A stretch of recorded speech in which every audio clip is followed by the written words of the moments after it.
Okay, good morning, everybody. We are here at Inman Connect in New York City. Great big event, 2026, at the Midtown Hilton Hotel. And I'm here with two recent recruits to Brown Harris Stevens, superstars in their own right from other companies that joined us recently. So welcome, Teresa, and welcome, Dan. Thank you. Thank you. Thank you. I want to talk a little bit about, your past, where you've come from, what makes you successful. I was interviewed a couple of weeks ago on my own show, and the host asked me to talk about my background and how do you prepare for a real estate career? Because people, think they want to get into real estate from any profession, and now the trend seems to be right out of college. People are jumping into the job. It isn't so easy, right?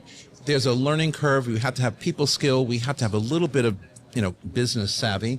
So Dan, let me ask you, you came up to residential real estate after a senior financial career in real estate finance, and then at companies like Amazon and Peloton. What skills from that world most directly, benefit your clients today, either sellers, buyers, renters? What do you bring to the table with that kind of background and experience? Yeah, thanks, Vince, for having us. With thinking about my past and my career, what led me to here, I started my career in real estate banking, working with all the big home builders, pioneering the single-family rental IPO process.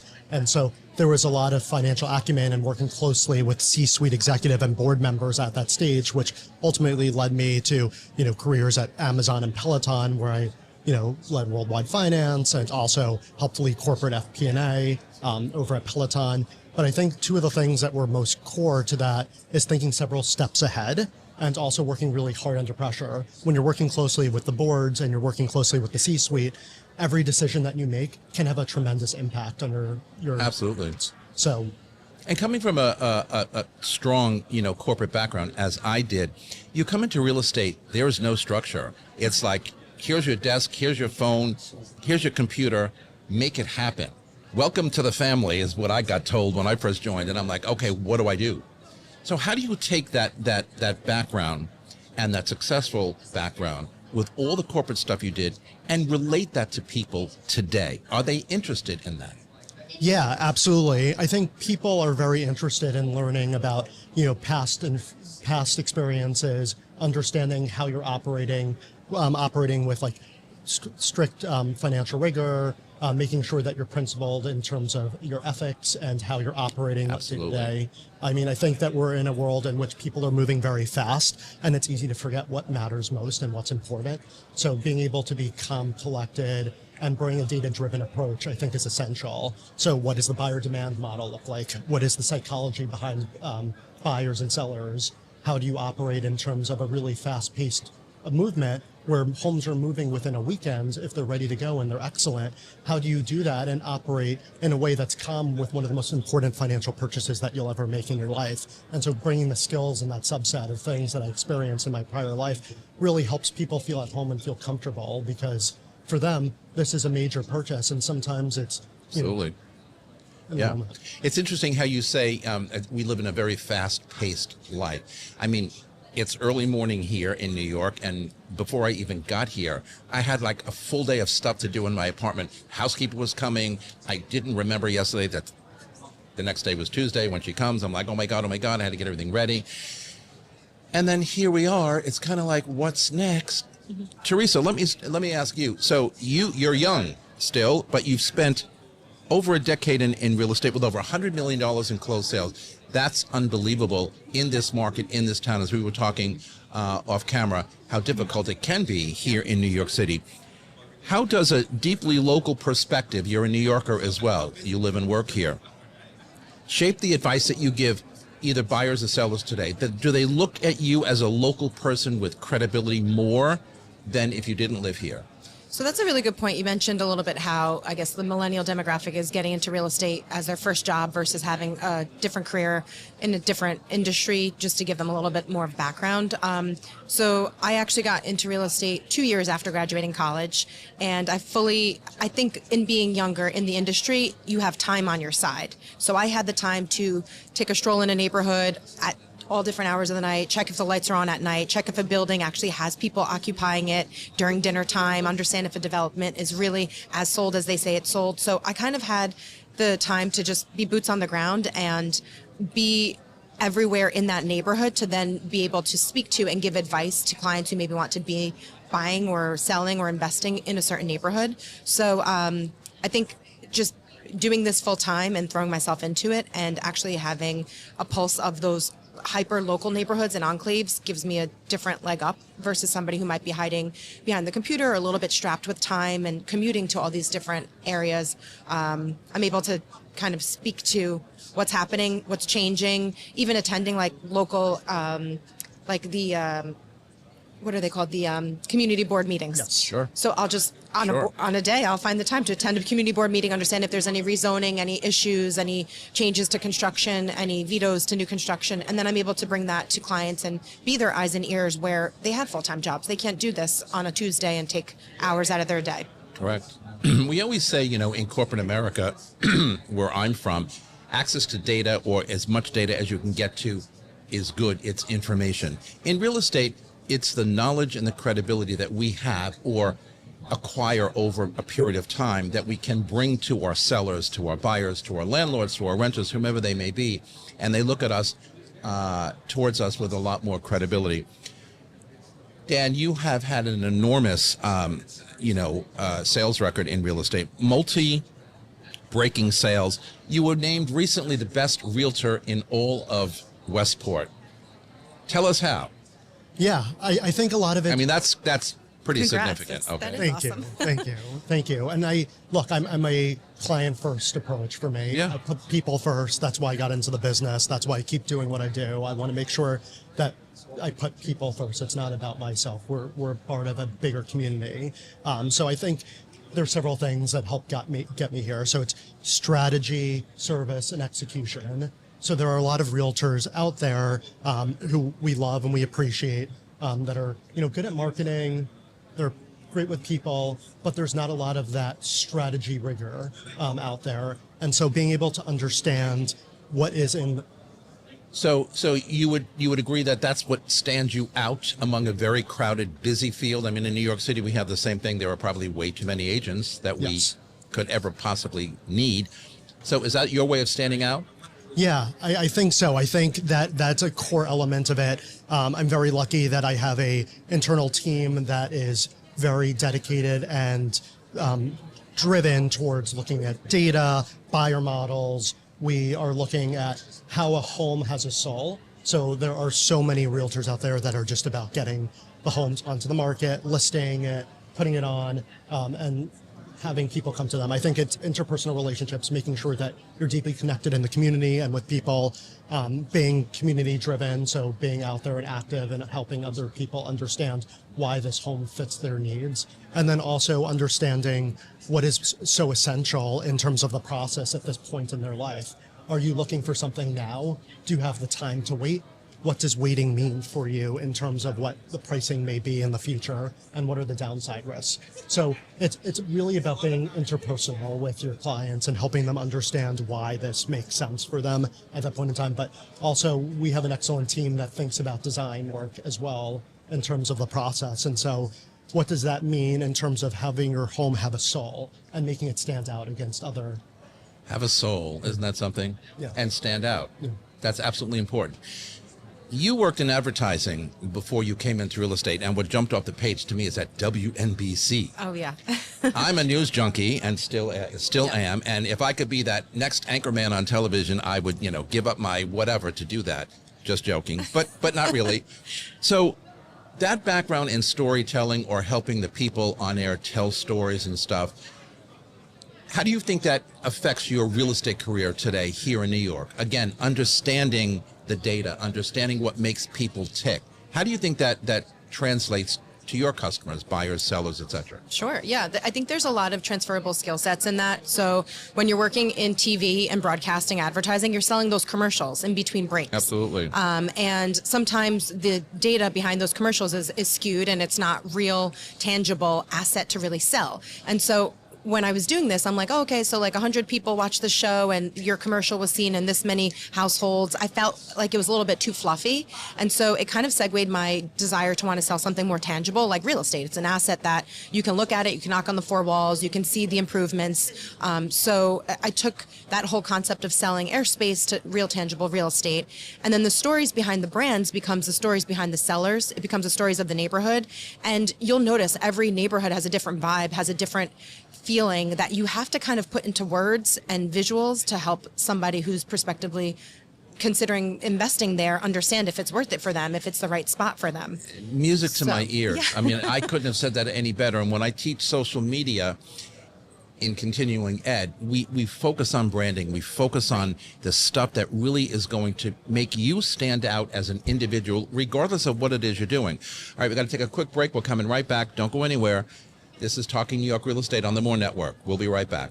Hi, it's Stephen Bailey from Roadway Moving and Storage. Listening to Vince Rocco, you know the right partner makes all the difference. At Roadway, we deliver an experience your clients will love. For specialized services and white glove care, choose Roadway. Want to learn more? Email me at stephen@roadwaymoving.com or visit roadwaymoving.com. Okay, everybody, we are back. So, Dan, with your deep experience in valuation and capital markets, okay, I mean, that's really important.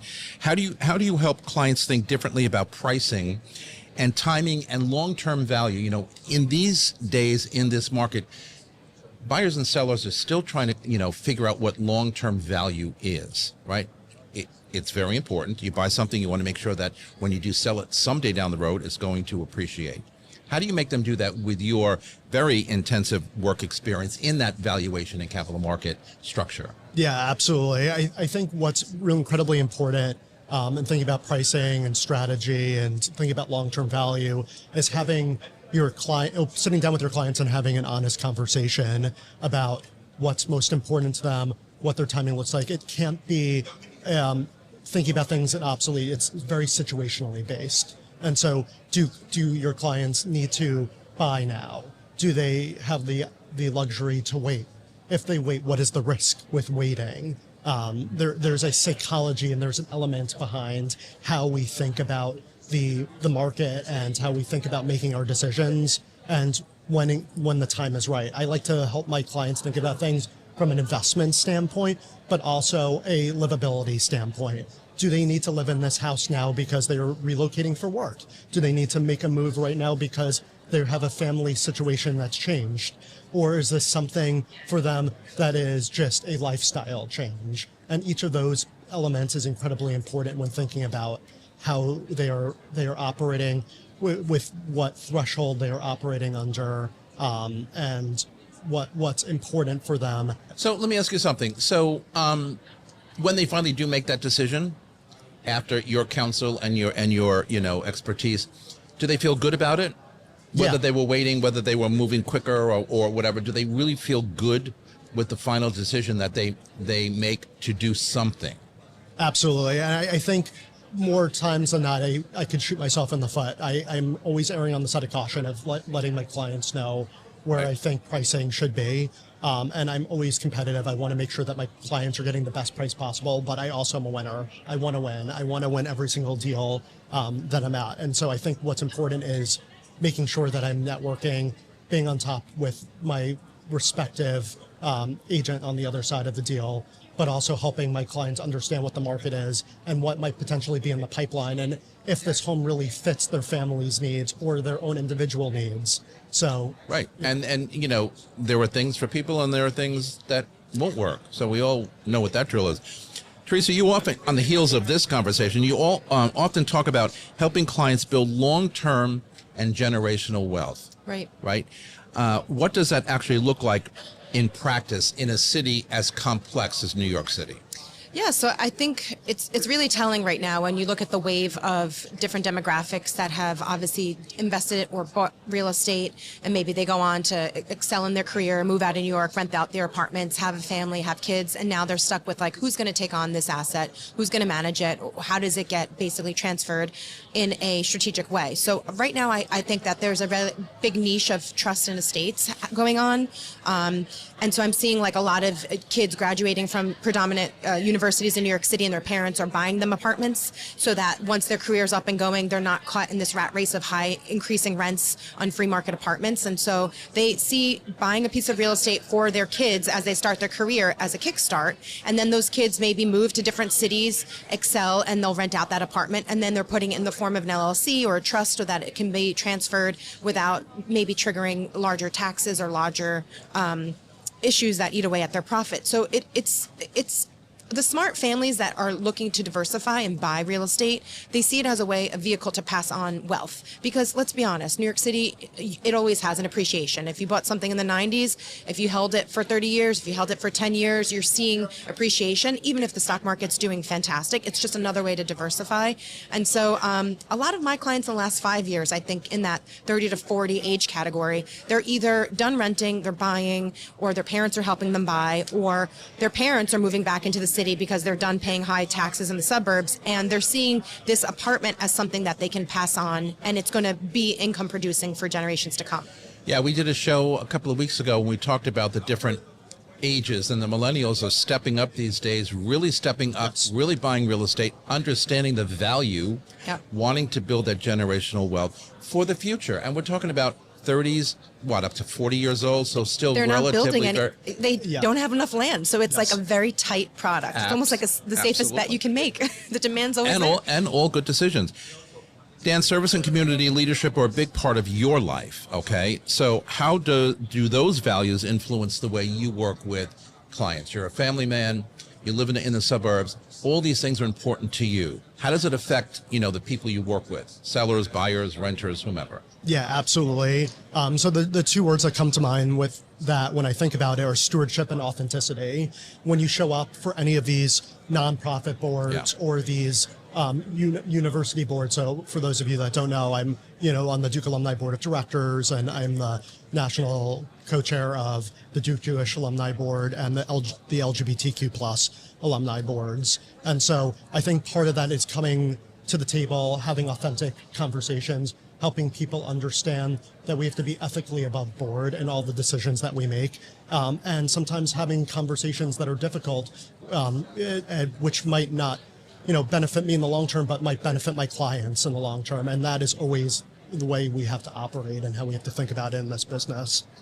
In our busy world, fast life, as you said earlier on, to make time for all of those other organizations is really kind of important.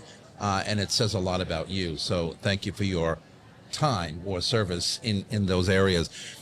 Teresa, you founded the Marketing New York City Home. I feel like I'm talking to, superstars here. This is quite amazing. The New York City Home Collective and expanded into social platforms. How has building this media forward brand changed the way clients look at you, want to engage with you, even talk with you? I take it back to I wasn't born in the 80s, but I hear all the time that when you used to sell a piece of real estate, you used to go into an office, go through a binder of actual paper, thumb through listings. And so there was this kind of corralling of information. And then once the .com boom and we had the internet, we have an MLS and RLS, we have this flexibility of being able to expose a listing to the masses and get as many eyeballs on it and as many offers as possible. And so not only with the internet, but also with social media being such an empowering tool that not that many people tap into, I'm always utilizing social media, Instagram, YouTube, my newsletter, physically getting on the phone and calling people, texting people. All of these resources are basically a wide web that we can cast. And there's a ripple effect that I see when you take a listing. It's not just photos and making a piece of paper and printing it. There's a multi-platform marketing a solution that you should tap into to really give your client the best exposure. And so we focus on our pitch. We focus on our actual, when we're in the middle of selling the property, we focus on showing our clients how we're actually getting the word out with these multiple channels and kind of producing it all, just like this podcast. Like, you got to think about it in a strategic matter and produce things across every medium as possible. Absolutely. Very important. Yeah. So we're going to come right back after a quick message. Don't go anywhere. This is Talking New York Real Estate on the More Network. Be right back. I'm Brian Scott Cohen, one of the top loan originators in the country and the #1 mortgage originator at Guaranteed Rate Infinity. Guaranteed Rate Infinity arguably has the most advanced tech in the industry. Our completely digital loan process makes it easy and efficient for homeowners. from a 15-minute pre-approval to the digital application and through closing. My team and I would love to help you get into the home of your dreams. From residential and commercial closings to litigation, Romer DeBoss is your full-service real estate law firm. We blend big firm knowledge with boutique-level attention, delivering outcomes that exceed every expectation. Contact us at romerdeboss.com. Okay, everybody, we are back. Dan, I wanted to ask you, so you live and you raise your family in the community you serve. So we know that's Westport, Connecticut, and the surrounding area, right? So how does that personal stake shape the advice that you give your buyers and sellers and all the people you talk to with regard to real estate? Yeah, thanks, Vince. It's essential. I'm a member of the community. My kids are going to school in the community. I'm living and walking in the same streets as people in the community. We're investing in the same schools and our local community centers. For me, it's deeply personal. And so I want to make sure that all of the people that I am bringing into the community feel like they're integrated and that they have a place to call home and that they are meeting other people. And some of that is involved in introducing them to local organizations and people where they can get involved and feel like they're making a difference. I'm deeply involved in the New Canaan Nature Center, organizing all the social events for there. I'm on the parent committee for Temple Israel. For me, it's very important to make sure that my clients feel like they can be a part of the community and that they have a sense of belonging. And that is long beyond... Sense of belonging, that's important. Yeah. Absolutely. And it's long beyond the closing table. For me, it's making sure that everyone feels like they have a place to call home.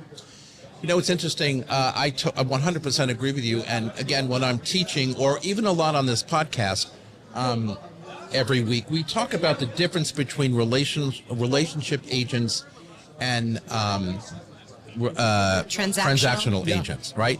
And I get the sense clearly that you two are definitely relationship oriented, because what that actually does for us as agents is gives us referral business. If you delight somebody, if you like somebody, if they like you back, you're going to get more business from them. That's really the way it works. So the transactional agents out there are, whatever, and they don't get that business back. And they sit back sometimes and they wonder, well, why is that? I don't understand what's happening. What's happening? They don't like you. Exactly. Period. Teresa, you work across Manhattan, Brooklyn, Long Island City, Astoria, even a little bit into Westchester. That's a wow. Yep. Okay, right there. What are you seeing right now from clients weighing in and the city versus the suburbs, weekend houses versus a real good investment to maybe live in? Sure. What is your sense of what is happening out there in the buyer world today? So the way I'm able to kind of scale and go across all those neighborhoods is thanks to my partner, Laura Willoughby. And I would say having one foot in New York City and also one foot in Westchester. I also have a partner in Westchester. Her name is Amy. We're seeing right now, there's a certain demographic that's obviously more primed to wanting to move to the suburbs. I think it's really the family demographic. But then you're also seeing people who, if they've had some upward mobility in their career and they're having a lot of increases in income and they're in certain industries like tech, they have the money to purchase and maybe dive in and buy that dream apartment in the city. And so I don't think there's really like a huge diaspora to the suburbs like there was during the pandemic. I think we're kind of like equalized and people are just making individual decisions whether they want to be closer to either work or to hospitals or to some certain centerfold for their personal lifestyles and needs.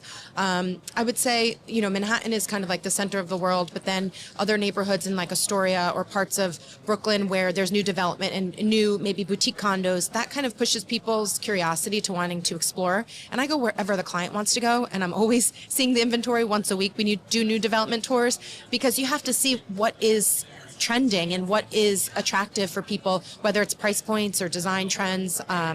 And people, they'll go wherever they find that they can be close to work. It's affordable for their particular lifestyles, whether they're retiring or just starting their career. And we kind of create the right package for them. And I think the trend has changed a little bit too, where people don't mind commuting. Absolutely. A little bit more than ever before. When I moved into the city, I moved in from Westchester and I moved into Manhattan because I worked in Manhattan. I don't want to commute anywhere. I want to get on a quick train, a quick bus, whatever it was, walk. But now people are like, okay, so if I have to come in from Long Island City, if I have to come in from Astoria or Brooklyn, anywhere, or even the suburbs, it's okay. Why do you think that is? Yeah, I mean, I think that there are a lot of people that are placing lifestyle and the opportunity to have a place, to have a yard, and to raise the kids out in suburbia of utmost importance. You're not sacrificing in a lot of these places, Right.